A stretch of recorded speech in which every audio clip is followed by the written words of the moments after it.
The Madman! Welcome to Trump's star rating review for Scholomance, Part 3. Last time we covered Paladin, we've got the dual class cards for Paladin Warrior here. Ceremonial Maul is just unfortunately too tough to fit into Warrior, I think, because there's too many good weapons. Commencement, other decks will be able to cheat something out better, might as well just play Control Warrior instead. Shield of Honor is excellent in the current Tempo Warrior type decks where you do a bit of self-damage, you replace the Rampage with Shield of Honor, should be a great deck, I think around tier 2. And Lord Barov, great tool in Control Warrior. I am not necessarily sold on Risky Skipper plus Lord Barov being a great combo because while it does clear the board and leave you with a 3-1, you're playing a Tempo Warrior deck if you're playing Risky Skipper, so do you want a board clear effect? Not sure. Regardless though, Lord Barov is a 5-star because of its power in Control Warrior. So I see the Warrior cards being divided mainly into Control and Tempo. Starting with the Control side, actually all of the Warrior cards that are class cards apply. I'll get rid of the trash first. Athletic Studies, 1 mana discount on a rush card after paying 1 mana, just not enough of an effect, 1 star. Information, Taunt Warrior is just not going to be strong. Information isn't going to make Control Warrior the breakout success 1 star. Playmaker is a card that looks really slow, and it is, but I'm living the dream of Playmaker Restless Mummy, where your Playmaker basically copies an entire Restless Mummy before it dies. Also good with Kargath. For that reason, I think really ambitious Control Warriors might try to sneak 1 copy of Playmaker in their deck. Ultimately, I'm a little doubtful of this, which is why I only rated Playmaker 2 stars. Now for the exciting control cards of Warrior, and I do mean really exciting. Reaper's Scythe, 5 stars, it's 4 mana 4/2 weapon, but one time that weapon cleaves. And a cleaving 4 attack weapon is very similar to Flame Strike. I think that's a huge boost to Control Warriors. Troublemaker is one of the most insane high-end cards ever printed.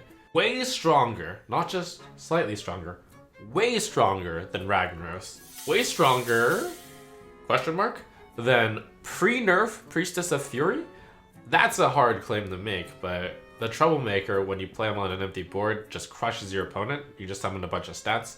When you play him on a board with small minions, like less than 3 attack, you could actually be left with 3/3 bullies standing around. Anytime else, it's just a big card that comes with some removal and damage. So strong that Control Warriors might actually just outright kill your opponent with Troublemaker, even though it is meant as a value option. It's like a value tempo card. Rattlegore, however, is only good in Control Warrior, and it is there for slow metas. I actually believe in Control Warrior. I believe enough that Rattlegore can get a 4-star, saying that I think that Control Warrior should run this card, and it's going to be a tier 2 deck. In those late Control Warrior gameplays, Rattlegore is a card you have to kill 9 times, which is absolutely disgusting. And also, let's throw in Coerce, a dual class card from Warrior Rogue in here as well. Coerce, I believe, is more appropriate than Execute in this type of list. You can just play a card before the Coerce and then just kill a card for 3 mana. I think that's excellent removal for Warrior. Tempo Warrior is also the type of deck where you would consider the other Warrior Rogue class cards. Steel Dancer, Cutting Class, and Dr. Krastinov. The thing about Steel Dancer is your 3-drop weapon. They're both not high attack cards, so this is a weapon that's more suitable to Rogue. In Warrior, it's not very good. Cutting Class, also, I believe, a card more suitable to Rogue. Not great in Warrior. 1 mana, draw 2 cards is great, but you have to specifically have Reaper's Scythe in play. Otherwise, it's 3 mana, draw 2. And Dr. Krastinov, you already have Captain Greenskin if you're running Inkar. So of the dual class Warrior Rogue cards, Steel Dancer, Cutting Class, and Dr. Krastinov are more suitable for Rogue. And for Rogue, it's where I'm going to rate Steel Dancer 4 stars, Cutting Class 2 stars, and Dr. Krastinov 2 stars. Which is a good segue into Rogue and Weapon Rogue. I believe that one of the strong packages that Rogue can now include are the whole weapon package involving Steel Dancer, Cutting Class, Dr. Krastinov, Self-Sharpening Sword, and Volpera Toxin Blade. It's in Rogue where the Steel Dancer really shines.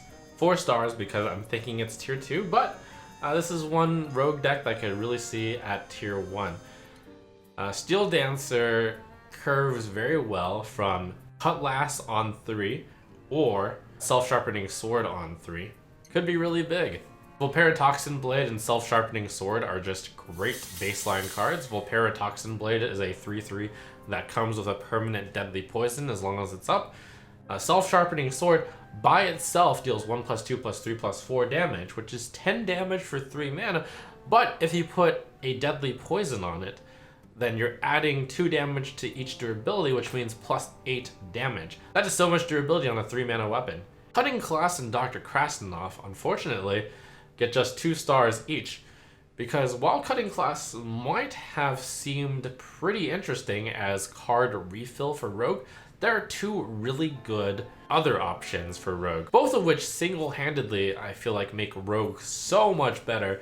Dr. Krasnov I feel like is just a bit too slow in these more aggressive Rogue decks, and I do expect it to be more aggressive because Secret Passage is coming, and this is the best card. 5 stars Secret Passage, 1 mana, draw 5. And I only recently just found this out through the preview play. You'll keep any cards that you gained from cards that were played through Secret Passage. Also, Infiltrator Lillian, 5 stars, is an excellent aggro rogue card. She has stealth as well, which makes her a natural addition to the stealth rogue package. Stealth rogue might be the way of rogue as well. Currently, stealth aggro rogue with Galakrond seems like the front runner. Seems easy to imagine just sliding in Infiltrator Lillian and Secret Passage into that deck, making that deck great. Shifty Sophomore has stealth as well, but she's significantly slower, clocking it as just a 4 mana 4/4 with value attached, and I don't think we're really looking for value right now. When we have 1 mana, draw 5, Shifty Sophomore, 1 star. Plagiarize, we're also not looking value while we have Secret Passage. Plagiarize, 1 star. Another potential excellent addition to Rogue, Jandis Barov, 4 stars because I think she is pretty good across a bunch of tempo decks of Rogue and even Mage will be used. I could also see a world where she's cut though. Might be too slow at 5 mana. I feel like this requires a lot of play to really see just how good she is. What is the average result of summoning 2 5-drops? Can you bait your opponent out? The other Rogue Mage dual class cards are Brain Freeze, Wand Thief, and Potion of Illusion, all of which I think are better in Mage. Brain Freeze, I'm rating 1 star for both classes. 1 mana, deal 3, and freeze, pretty sweet. It's just that I don't really feel the need for a 1 mana, deal 3 card in these aggressive decks. Wand Thief, this is a rating of 3 stars, but mostly for Mage, not so much for Rogue.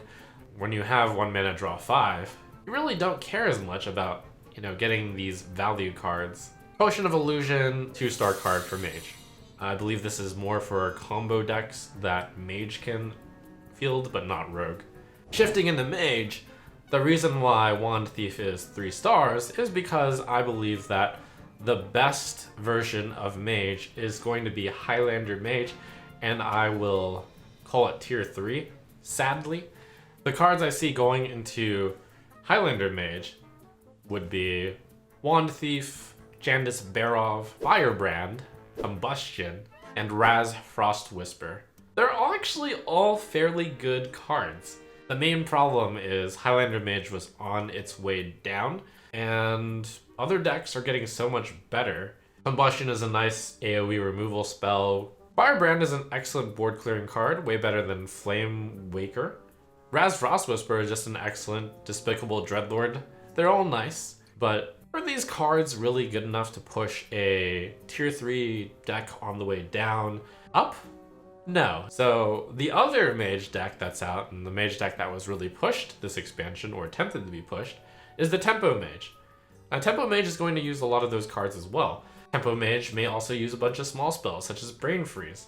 They'll certainly put in Lab Partner, they'll consider Worm Reaver, and they'll think about Devolving Missiles for removal as well. And Highlander Mage will think about Devolving Missiles too, now that I mention it. Ultimately though, are these cards good enough to push Tempo Mage high up? No, I don't think so. I have to give Tempo Mage at most a chance at tier 3, which is why I've rated most of these cards 3 stars. I feel like Mage just doesn't have the supporting tools for these great cards yet. Wormweaver is a card that Tempo Mage will definitely consider. A lot of aggression for 5 mana, but I feel like this card may actually be too slow to kill the opponent, so 2 stars. Devolving Missiles, 2 stars. It's tough to dedicate a card in your deck to just removing minions, similar to why Brain Freeze is 1 star. And Raz Frost Whisper, 4 stars, just for being across multiple decks, both Mage and Shaman, both Tempo Mage and Control Mage, but I feel like mediocre across everything. Mage is also getting a wacky combo option. Mozaki Master Duelist and Potion of Illusion, you can do some pretty crazy combos. Could even fit into a Tempo Mage / combo hybrid, where you intend to build a deck which is tempo based and kill your opponent, but you could fall back into a combo plan. Either option, I just feel like it's too slow, too inconsistent. For that reason, Potion of Illusion got a 2 star, and Mozaki got a 2 star. Crime Session is an interesting card advantage card, but given that the only good spell damage cards are Lab Partner and Solarian, that's not that many cards to hope for drawing. Cram Session 1 star. A similar card, Primordial Studies, also 1 star. There are a lot of bad spell damage cards. It's only recently that they've been pushing out a 2 mana 3/2 with spell damage, or 1 mana 1/3 with spell damage. The old spell damage cards all suck. And Trick Totem, which I was initially optimistic about, 1 star. I think Trick Totem is actually rather poor in terms of average result. A lot of variance here, but overall doesn't pay for its slot for 2 mana. Shaman got some really good cards, but similar to Mage's situations, they don't have great decks right now. I see 3 major Shaman decks trying to be a good deck. The first would be Totem Shaman, and for Totem Shaman in the set we're getting Trick Totem, Totem Goliath, Lightning Bloom, Speaker Gidra, and almost forgot about Runic Carvings. Now, from the Druid Shaman ratings, Lightning Bloom is 5 stars, and Speaker Gidra is 3 stars. These are more powerful in Druid, but Shaman is also going to get to use the Bloom, and has some nice synergy potentially with Overload. Speaker Gidra may be even more appropriate in Shaman, because Shaman might have more spells to cast. Runic Carvings, though, that's trash. 1 star. Just because it has the word totem in it doesn't mean you put it in the Totem Shaman.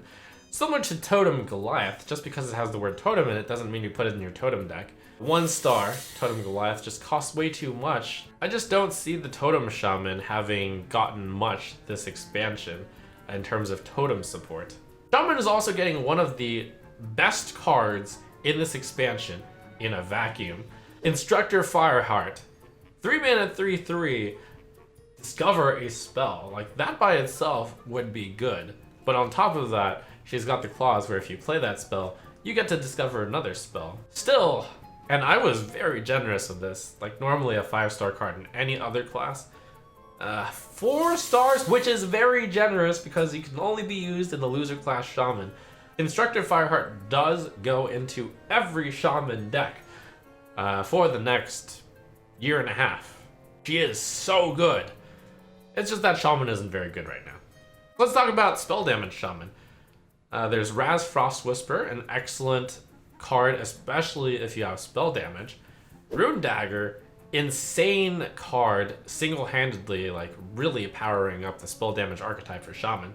Molten Blast, a mediocre card which gets significantly better with spell damage. And Diligent Note Taker, it's a card that will get back your cards. Spell damage Shaman, or perhaps Spell Shaman, will love running Gidra because there will be a bunch of spells to enable Gidra.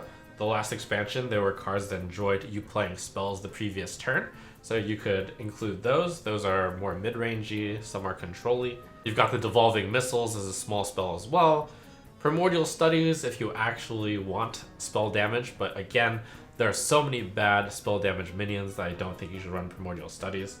All in all though, this archetype I feel like hinges entirely on you drawing your Rune Dagger. Without your Rune Dagger, which is the safe spell damage that you keep in your hand, you just can't activate your deck. Your Molten Blast becomes trash.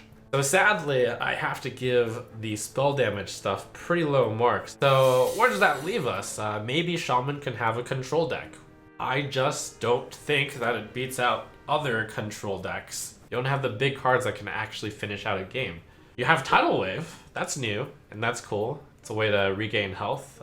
Shaman does have a lot of ways to regain health now, which does make it potentially a decent aggro crusher. Groundskeeper, kind of a nice card, but ultimately Control Shaman just looks like a weak choice of a deck to pilot.